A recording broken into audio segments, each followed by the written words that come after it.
Well, it doesn't take much to get some people going. That is the bizarre topic of tonight's byline. In a blog post on lilleys.ca last night, I proposed that if we look past interim NDP leader Nicole Turmel's dalliance with separatism, then we're still stuck to the fact that she was the member of an essentially communist party. No, not the Bloc Québécois, although they were led by former Marxist Gilles Duceppe for many years. But for the most part, the Bloc were just garden variety socialists and social democrats. But Turmel was also the member of a second separatist party, Québec Solidaire. This party was created when the communist, the international socialist, the international Marxist tendency, and the Trotskyites got together with radical feminists and formed a new left-wing party. Now, in the blog, I mentioned that, quote, many journalists, commentators, and politicians in Ottawa have a soft spot for communists. Many probably thought themselves communists in their youth. Others likely still are communists. Now, it's true, lots of people were communists in their youth or have a soft spot for it. It was a thing many people did in their youth. But that last bit, the others likely still are communists, that has driven some of the commentariat in the parliamentary press gallery over the edge. Lilley's engaging in McCarthyism. This is ridiculous, they shout. Susan Delacourt from the Toronto Star tweeted to her friend Katie O'Malley of the CBC that they should keep the tinfoil hat handy, presumably for reading my blog. Then she posts this, quote, by the way, no one's asked yet, but I'm not surrendering my red shoes.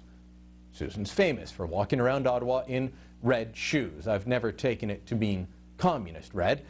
Daniel LeBlanc from the Globe and Mail tweets to Susan Delacourt, at Susan Delacourt, can you teach me the secret handshake, comrade? He also sent another tweet to another so-called competitor, Paul Wells at Maclean's, at Pinkless PW, Inkless PW. Can we now openly cheer for the Russians when DND sends CF-18s to prevent them from nearing our sovereign airspace? The classiest, though, comes from a man I shared an office with for 5 years, Glenn McGregor, a reporter with the Ottawa Citizen. Name a few, please, at Brian Lilley. And then he misquotes me or badly paraphrases me. Now, that's the first of many tweets from my former office mate, McGregor. The former writer for Frank magazine then stoops to his old ways and drags my wife into this. Back in the 2005-2006 election, when the Conservatives promised the $100 for every child under 6, a friend at CTV, and not the one McGregor names, was looking for an Ottawa family with lots of kids. This person had known my wife for years and knew that we had 4 kids under the age of 6 at the time. My wife agreed to talk with them while we were out shopping. I said, look, can't be involved in this, don't want any part of it. But apparently I ended up in a shot 5 years ago on television, and McGregor has a photo of that shot today. I shouldn't be shocked that he would be trying to discredit me by bringing in my family. This is the man that was assistant editor at Frank when they ran the Deflower Caroline Mulrooney contest years ago. Honestly, in 1992, this magazine that he helped run ran a contest to deflower the 17-year-old daughter of a sitting prime minister. McGregor got upset when Mulrooney reacted in anger and said that they were encouraging the gang rape of his daughter and said he'd like to get a gun and do some damage to the jerk behind this.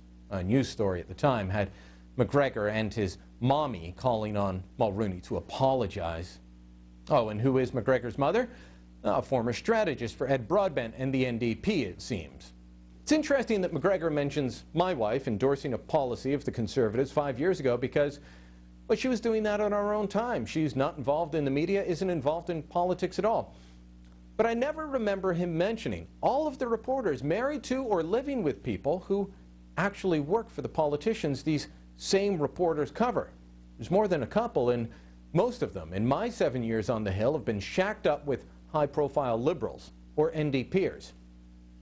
So why has the reaction to this story been so angry? If I'd written that the media was full of Conservatives, the way that Lawrence Martin of the Globe and Mail does pretty much every other week, they would have nodded their heads in agreement. Oh yes, big bad Conservative media.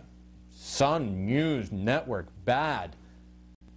But the fact is, most of the gallery are people on the left. They don't like to admit this. They'll tell you they're neutral and that it's anybody else that disagrees with them that is off to the side, normally claiming they're off to the right. But play a thought experiment with me.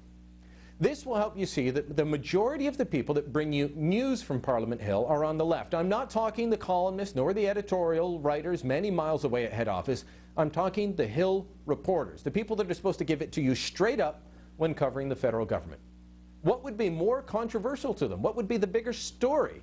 A politician standing up and saying, wealthy Canadians should pay more tax, should pay their fair share. Or a politician advocating a 10% tax rate for all and generous exemptions for the poor. You know the answer. Now, what would be more controversial to them? A politician going to a pro-life rally, the biggest annual rally on Parliament Hill, or a politician being the grand marshal for a gay pride parade?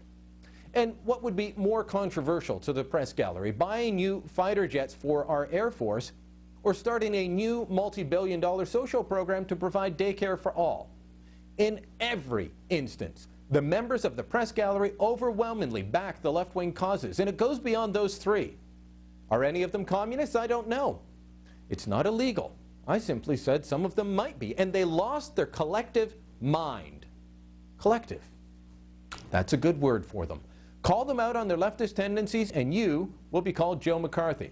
I never called for anyone to be arrested, didn't call for Senate hearings either, but boy, are they touchy on this. Maybe it's because I've struck a nerve.